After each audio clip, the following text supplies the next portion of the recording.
నమస్తే.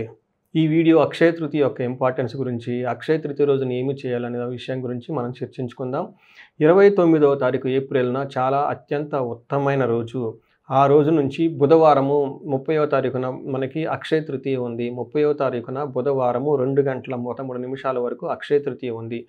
ఈరోజు సంవత్సరానికి ఒకసారి వచ్చే అత్యంత ఉత్తమమైన రోజు అనుకోవాలి. ఎవరైతే ధనలాభం కలగాలి, లక్ష్మీ కటాక్షం మీకు కావాలి, ధన ప్రవాహం మీ దగ్గర ఉండాలి, మీ ఇల్లంతా ఐశ్వర్యవంతంగా ఉండాలి అని కోరుకుంటారో, ఈ రోజున అత్యంత ముఖ్యంగా పరిగణించటం చాలా చాలా ముఖ్యమైన అంశం. ఈ అక్షయ తృతీయకి మనకి బంగారానికి ఎంతో సంబంధం ఉంటుంది.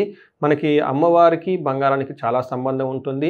అదేవిధంగా విష్ణుమూర్తికి బంగారానికి కూడా చాలా సంబంధం ఉంటుంది. హిరణ్య గర్భో భూగర్భో అని చెప్పేసి మనకి విష్ణు సహస్రనామాల్లో విష్ణుమూర్తి గురించి చెప్తూ ఉంటారు. అంటే విష్ణుమూర్తి యొక్క కడుపులో బంగారం ఉంటుంది. ఇలాంటి బంగారం లాంటి కడుపు అని మనకి విష్ణుమూర్తిని మనం వర్ణిస్తూ ఉంటాం. ఈ ప్రకారంగా చూసుకుంటే విష్ణుమూర్తికి బంగారానికి ఎంతో సంబంధం ఉంది. విష్ణుమూర్తి అలంకారాలన్నీ కూడాను బంగారంతోనే చేస్తూ ఉంటారు.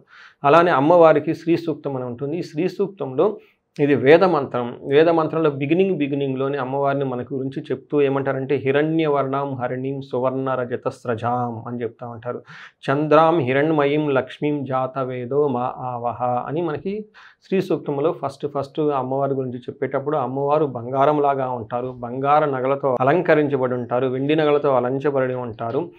అంతేకాకుండా అమ్మవారు హిరణ్మయం సువర్ణమయమై ఉంటుంది, బంగారమయమై ఉంటుంది అని చెప్పేసి అమ్మవారి గురించి బంగారంతో అమ్మవారు ఎలా ఉంటుందో చెప్పుకుంటారు. అయితే ఈ రోజున చాలామంది బంగారం కొనొచ్చా కొనకూడదా ఇదంతా ఒక మూఢనమ్మకం అని చెప్తున్నారు. కాబట్టి అది కాదు. ఇప్పుడు నేను చెప్పిన ఈ మనకు వేదాలు ప్రమాణం కాబట్టి వేదాల్లో అమ్మవారి బంగారం లాగా ఉంటుందని, అలానే మనకి విష్ణు సహస్రనామంలో విష్ణుమూర్తి గురించి బంగారం గురించి మాట్లాడారు. కాబట్టి ఈ టైంలో బంగారం కొంటే అత్యంత ఉత్తమం. బంగారు నగలను పూజించి మనం ధరించిన ఎంతో ఉత్తమం.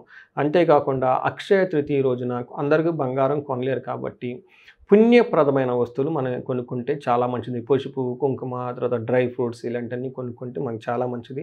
అంతేకాకుండా ఈ రోజున సర్వార్థ సిద్ధి యోగం కూడా ఉంటుంది. ఈ పేరులోనే ఉందండి, అందరూ గుర్తుపెట్టుకోండి. సర్వ అర్ధ సిద్ధి యోగము. సర్వం అంటే అన్ని, అర్థం అంటే సంపదలు, సిద్ధి అన్ని సంపదలు మనకు సిద్ధించే ఈ రోజు అని మనం తెలుసుకోవాలి. ఈ రోజున మనం ఏది చేసినా కంటిన్యూస్గా మనతో పాటు ఎదుగుతూ ఉంటుంది. అందుకని క్షయం అంటే తరిగిపోవటం, అక్షయం అంటే తరిగిపోకుండా మన దగ్గర ఉంటుంది. కాబట్టి మనం చేసేది ఏది చేసినా కానీ పర్మనెంట్గా ఉంటుంది. కాబట్టి ఈ రోజున బంగారం కొనుక్కోవటం, పుణ్య వస్తువులు కొనుక్కోవటము, దానాలు చేయటము, ధర్మాలు చేయటం, పర్టికులర్గా ఉదక దానం, నీటిని గనక దానం చేయటము, డ్రై ఫ్రూట్స్ని దానం చేయటం, ఇలా మంచివి ఏది చేసినా కానీ నిరంతరం మనతో పాటు ఉంటుంది అని చెప్పుకోవాలి. ఇంక చాలామంది మనకి చేయగలిగితే విష్ణు సహస్రనామం చదవటము, శ్రీ సూక్తం చదవటము, కనకదార చదవటము చదువుతుంటే చాలా మంచిది. ఇప్పటిదాకా చాలా ఆర్థికంగా ఇబ్బందులు పడి ఉన్నాము, ఏదైనా ఒక మంత్రం చెప్పండి, లేదంటే ఏదైనా మాకు స్తోత్రం చెప్పండి, ఏదైనా కనుక మాకు చెప్పండి అంటే ఆ రోజుని కనుక మీరు తలస్నానం చేసి శుభ్రంగా ఇష్టదేవతని కులదేవతని తలుచుకొని కనకదారాన్ని చదవటం స్టార్ట్ చేయండి, లేదంటే శ్రీ సూక్తాన్ని చదవటం స్టార్ట్ చేయండి. చాలామంది అడుగుతుంటారండి మాకు పలకదని, కానీ చక్కగా ఈ రోజుల్లో యూట్యూబ్లో చాలా ఆథెంటిక్గా చక్కగా చేసి పలకటం కూడా నేర్పించే వీడియోలు ఉన్నాయి. కాబట్టి వాటిని ఫాలో అయ్యే కొంతకాలం, ఒక వారం 10 రోజులు, ఆ తర్వాత మీరు నిరంతరం భక్తిగా కనుక చేస్తూ ఉంటే అమ్మవారి యొక్క కృపా కటాక్షం మీకు చాలా ఈజీగా సిద్ధిస్తుంది. ఎందుకంటే ఆ రోజున బుధవారం రోహిణీ నక్షత్రం ఉంది. రోహిణీ నక్షత్రం స్థిర నక్షత్రము. ఆ నక్షత్రంలో ఏది చేసినా స్థిరంగా ఉంటుంది అనే ఉద్దేశంతో చక్కగా ముందుగానే అన్నీ ప్లాన్ చేసుకొని ఒకరోజు ముందుగానే ఆ రోజును సద్వినియోగం చేసుకోవాలని చెప్పేసి నేను కోరుకుంటున్నాను. అంతేకాకుండా అష్టైశ్వర్యాలు మీకు కలగాలని, భోగభాగ్యాలు కూడా మీకు కలగాలని ఈ అక్షయ తృతీయ రోజున మీరు సంకల్పం చేసి స్టార్ట్ చేసిన ప్రతి పని మీకు విజయవంతంగా అయ్యి మీకు చక్కగా శోభాయమానంగా ఉండాలని చెప్పేసి కోరుకుంటున్నాను. ధన్యవాదములు.